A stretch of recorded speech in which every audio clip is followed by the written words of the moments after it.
कारवान एक नए जोश और वलवले के साथ आपके रूबरू है, और इससे बड़ी सआदत की क्या बात होगी कि कारवान ये ताज़ा सफ़र सरवर कौनैन, सरकार दो आलम, सरदार अंबिया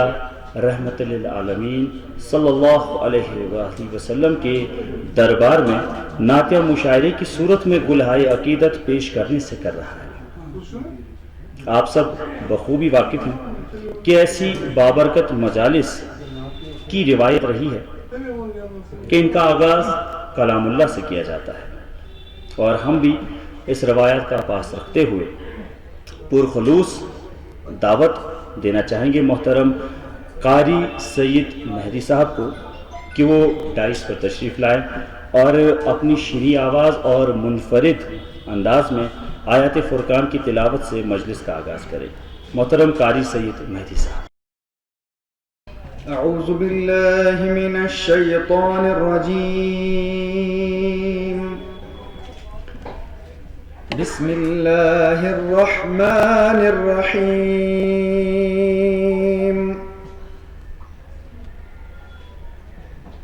वद्दुहा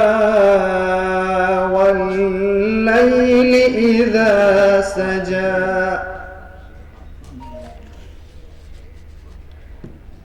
मा वद्दअक रब्बुक वमा क़ला, वलल आखिरतु खैरुन लक मिनल ऊला, वद्दुहा वल्लैलि इज़ा सजा, मा वद्दअक रब्बुक वमा क़ला,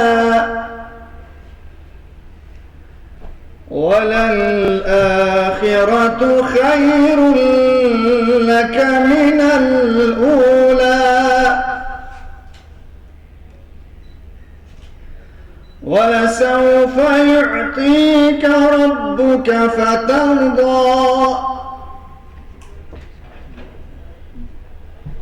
अलम यजिदक यतीमन फआवा,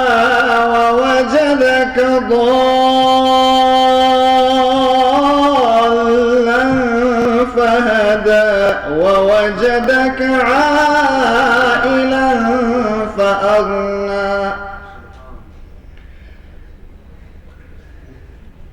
فأما اليتيم فلا تقهر, وأما السائل فلا تنهر, وأما بنعمة ربك فحدث. بسم الله الرحمن الرحيم، ألم نشرح لك صدرك،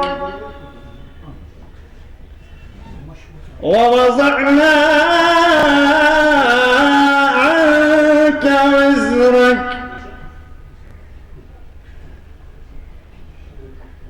ألم نشرح لك صدرك ووضعنا عنك وزرك، الذي أنقض ظهرك ورفعنا لك ذكرك، فإن مع العسر يسرا، إن مع العسر يسرا، فإذا فرغت فانصب وإلى ربك فارغب. صدق الله العلي العظيم.